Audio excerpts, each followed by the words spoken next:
Hver fredag har de været samlet til træf med deres biler, men om kort tid mister en stor gruppe unge i Sønderborg deres faste tilholdssted. Nu håber de, at kommunen vil hjælpe dem. Lad os lade som om det er fredag aften.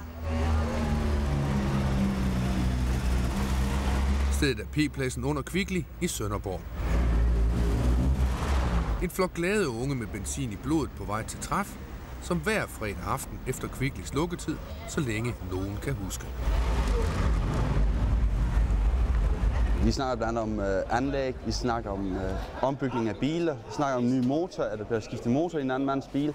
Og hvis, så vil vi jo gerne høre motoren eller anlægget, og vi står og snakker om de projekter, hvor vi godt kunne fuldføre os på de biler, hvad vi nu eventuelt har. Jo. Det er en meget demokratisk hobby. Alle er velkomne, og mange af de her biler har ikke kostet meget mere end et godt sæt golfkøller.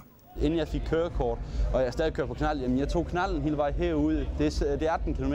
Bare lige for at køre rundt og kigge, selvom folk stod og pegede fingre af mig og grinte, det var jeg ligeglad med. Jeg synes, det var sjovt at komme herud. Det handler om at få og give gode råd. Stereoanlæg.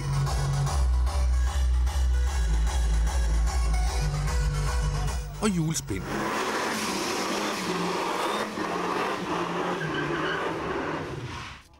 Nu er det snart slut. Det bliver jo slut nu, jo, fordi vi har ikke andre steder at være nu. Jo. Når Kvickly den lukker, så er det slut. Og dermed er det slut på en lidt larmende, men også enestående ungdomskultur. Jeg fanger med en ordentlig sikring, den er større end Jetta. 150 ampere. Hvor meget er min år? De unge siger, at de har forsøgt at få kommunens hjælp uden held. Men i dag lover en, der også er ung, at forsøge at hjælpe. Umiddelbart er det jo kommunens opgave at hjælpe her, men det vi har en interesse i at understøtte den proces, vi nu skal starte, nemlig at finde et nyt hjemsted til de unge.